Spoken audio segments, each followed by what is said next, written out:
Hello guys, welcome back to my channel. आज की इस वीडियो में हम बनाएंगे हलवाई की ये स्पेशल गोजा रेसिपी। बहुत ही खस्ता, बहुत ही परफेक्ट ये रेसिपी बनती है। बहुत ही ज़्यादा टेस्टी ये रेसिपी बनने वाली है। और अगर आप पहली बार भी बनाएंगे तब भी इस वीडियो को देखने के बाद बहुत ही आसानी से आप इस रेसिपी को बना पाएंगे। चलिए फिर बनाना स्टार्ट करते हैं। वीडियो को लास्ट तक देखते रहिए। सबसे पहले इस रेसिपी को बनाने के लिए हमें एक बाउल में मैदा चाहिए होगा।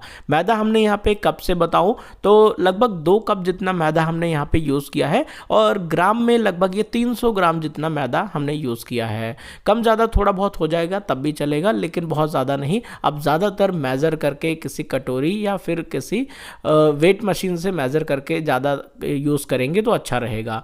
बीच में थोड़ा सा हम जगह बनाएंगे और किसी मीठी चीज़ में अगर थोड़ा सा हम नमक डाल देते हैं तो उसका खाने का स्वाद बढ़ जाता है। तो 1-2 चुटकी जितना नमक डाल दिया है हमने।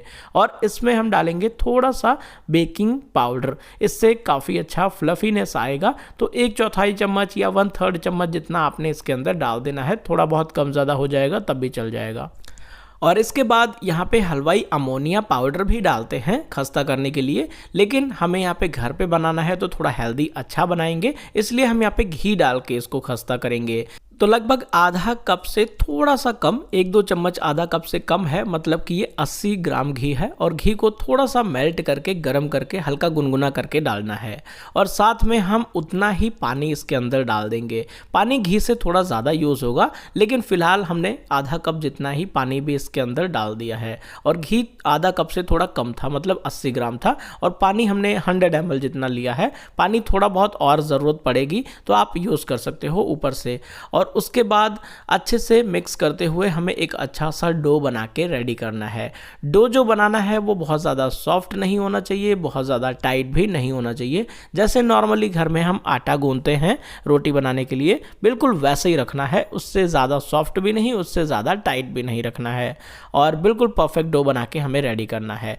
थोड़ा बहुत पानी की ज़रूरत लगे तो आप डाल सकते हैं इसके अंदर। अच्छे से मिक्स करना है, बहुत ज़्यादा इसको मैश नहीं करना, बस इस तरह से इकट्ठा कर लेना है। इकट्ठा करने के बाद इसको हम एक सरफेस के ऊपर रखेंगे और थोड़ा सा मैश करेंगे, मतलब थोड़ा सा इकट्ठा करेंगे इसको। बहुत ज़्यादा मैश नहीं करना होता। इस ज़्यादा मैश करने से इसका जो लेयर है वो अच्छे से खुल के नहीं आ पाता। इसलिए बस हमें इसको इस तरह से दबाते हुए चारों तरफ से इसको इकट्ठा करके एक डो की तरह बना के रेडी कर लेना है इस तरह से। और इसको हाथ से थोड़ा सा बढ़ा देना, ऊपर से थोड़ा बहुत बेलन से बढ़ा देना है। और इस तरह का क्रैक इसके ऊपर होना चाहिए। बहुत ज़्यादा आपने देखा कि मैंने मैश नहीं किया। और इसके ऊपर रफ ऐसे थोड़ा सा होना चाहिए, क्रैक्स होने चाहिए, मतलब पूरा क्लीन नहीं करना है इसको। नहीं तो क्या होगा कि ये अच्छे से फूलेगा नहीं और अच्छे से ये फिर खस्ता नहीं बनेगा। अभी ये बिल्कुल खस्ता बनेगा। और थोड़ा सा इसको बेलन से हमने फैला दिया है और इतना मोटी रोटी की तरह हमें इसको बेल लेना है। और इस तरह से छोटे छोटे या बड़े बड़े जैसे भी आपको अच्छे लगे पीसेस काट के रेडी करना है। जैसे नॉर्मली खस्ता गोजा होता है वैसे ही हम इसके पीसेस को कट कर लेते हैं। नॉर्मली ये स्क्वायर शेप में जैसे बर्फ़ी होती है, बर्फ़ी की तरह इसको कट किया जाता है। तो बस ऐसी बर्फ़ी की तरह इसके पीसेस जो है वो कट कर लेना। और थिकनेस भी बर्फ़ी वाला ही रखना, जितनी थिक बर्फ़ी होती है वैसे ही उतना ही थिक रखना। बस आप इतना ध्यान रखना कि ये फूलने के बाद 3 गुना ज़्यादा बड़े हो जाएंगे, तो उस हिसाब से आप अपने हिसाब से साइज़ रख सकते हो।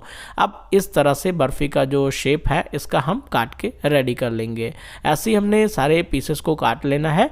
और जो एक्स्ट्रा मैदा है, साइड वाला पार्ट आप देख सकते हो, इसको हमें निकाल के इकट्ठा कर लेना है। और जो बीच में स्क्वायर पीस बिल्कुल परफेक्ट है बर्फ़ी का, वो हमें अलग रख लेना है। और जो बाकी एक्स्ट्रा डो निकलता है इसके अंदर से मैदा, वो हमें मैश करके दोबारा से एक बेल के अच्छे से बर्फ़ी की तरह कट कर लेना है। चाकू को इसके नीचे मारेंगे तो ये निकल के आ जाएगा। और एक प्लेट में हम इसको अच्छी तरह से अरेंज कर लेंगे। और अपने हिसाब से आप साइज़ छोटा या बड़ा भी रख सकते हो। मैंने जस्ट वैसे ही रखा है जैसे कि हलवाई की दुकान पे बनाते हैं। अपने हिसाब से अगर आप लंबा या चौड़ा साइज़ में आप रखना चाहते हो तो वैसे भी आप इसको रख सकते हो। बाकी जो एक्स्ट्रा मैदा था उसको भी अच्छे से थोड़ा सा क्लीन करके, मैश करके, इस तरह से हमें वापस से इसको कट कर लेना है। और ऐसे ही सारे रेडी करने के बाद अब हमें इसे फ्राई करना है। फ्राई करने के लिए ऑयल मैंने ऑलरेडी रख दिया था गर्म होने के लिए।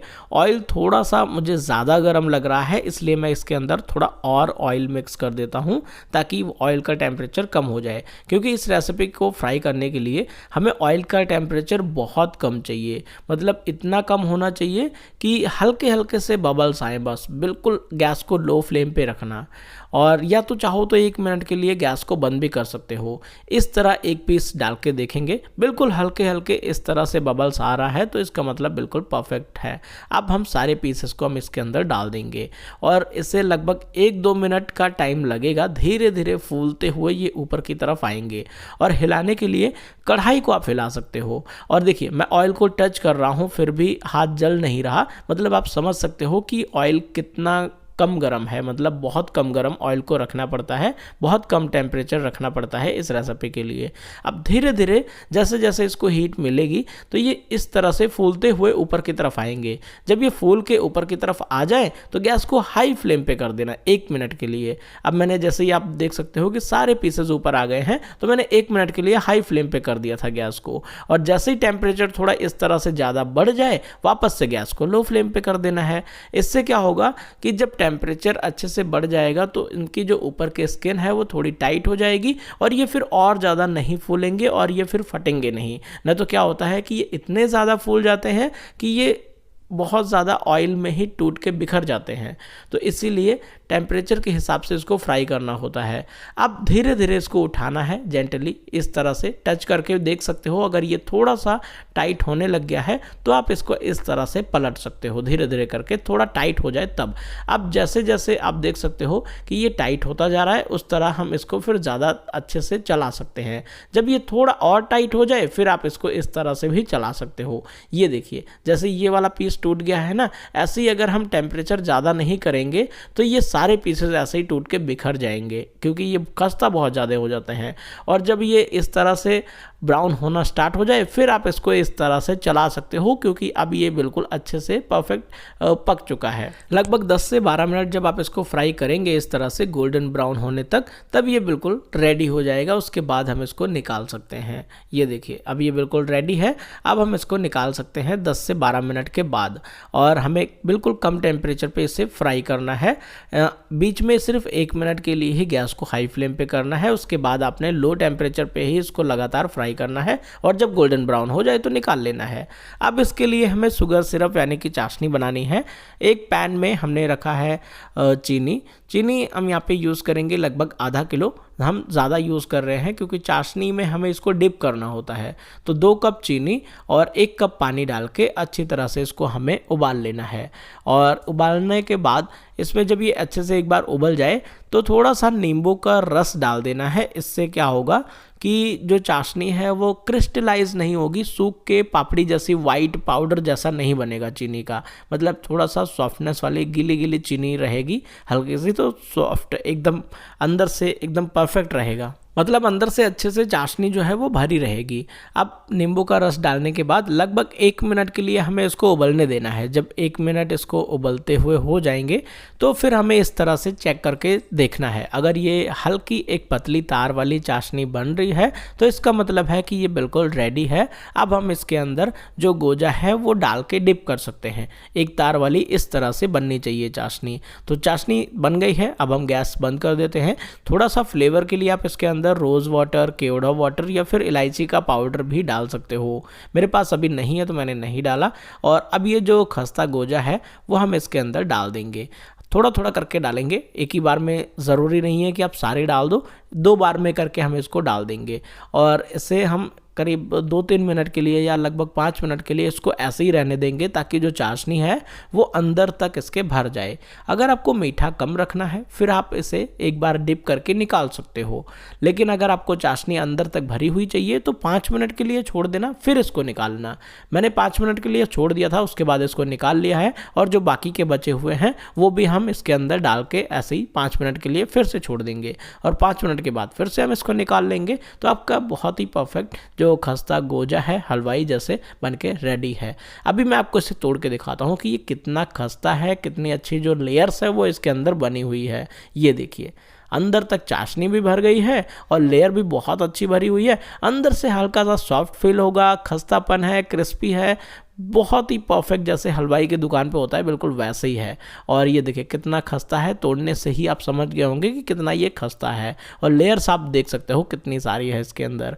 तो ये खस्ता गोजा रेसिपी बनके रेडी है। अगर आप पहली बार इसे बनाना चाहते हैं तो बहुत ही केयरफुली, बहुत ही आसानी से इसे आप बना सकते हैं। और फ्राई करते टाइम आप इसे ध्यान रखना, बस उसके बाद बहुत ही परफेक्ट जो गोजा है वो बनके रेडी हो जाएगा।